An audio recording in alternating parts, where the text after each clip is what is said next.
This video is brought to you by Channel Grim and Grin's own Screams from the Crypt. 20 tales of horror, sci-fi, and suspense.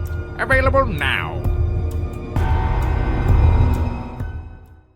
Hello, I'm Grim, still suffering from the sniffles Grindle, and welcome back to Beginner's Luck episode 5, as we go back into Dandara to take on the second boss Belia with only 3 hearts. I, as usual, before recording this, looked up a few other Let's Plays to see where other people were usually sitting at this point in the game, and one of the videos had 6 hearts, another 7, and one 17, and so I'm going into this battle with, at the very least, half of the health that most people have at this point in the game, and at the very most, I can take 14 less hits than some people can when doing this boss battle. But that's the nature of the Beginner's Luck challenge, taking on bosses with only the starting health of your character, and so I have no doubt I'm going to have no issue beating Belia, who is, by the way, probably one of the most, if not the most interesting bosses I've ever fought, and is almost certainly the moment in the game that made me fall in love with Dandara. I mean, look at this. Isn't this one of the craziest boss battles you've ever seen?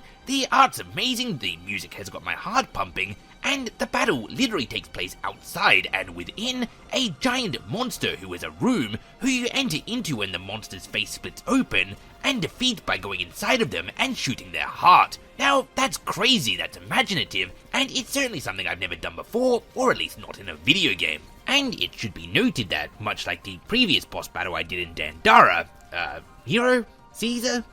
Augustus? It was something Roman, whatever, either way, the real trick to beating it is to just stay calm and get into the rhythm of the game. It's definitely harder to do that in this boss battle than it was in the previous one though, as there's just far more going on, and there's not so much stages as the last boss battle had 2 of. It's more of just a loop that the battle cycles through until either you or Belia is dead. And since I don't intend to die, it's going to keep cycling until Belia is dead.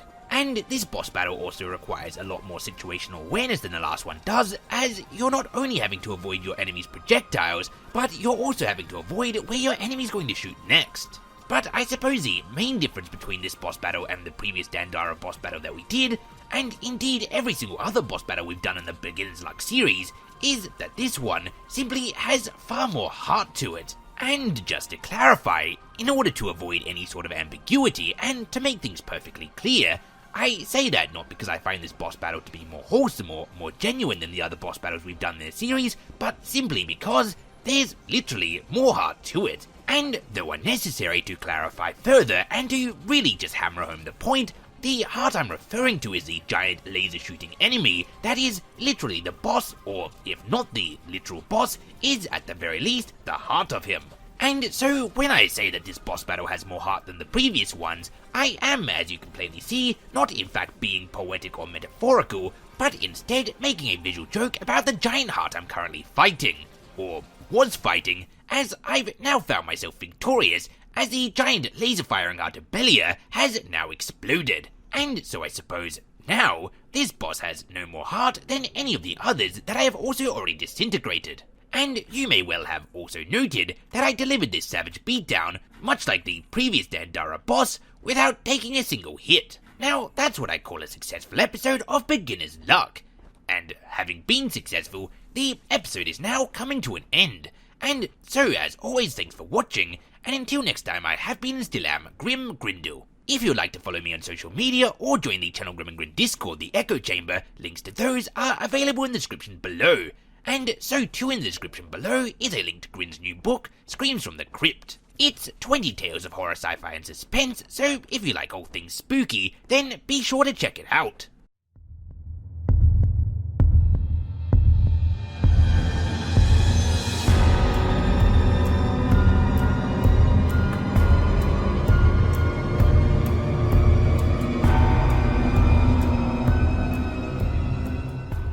Screams from the Crypt, as heard by Darkwell Bled.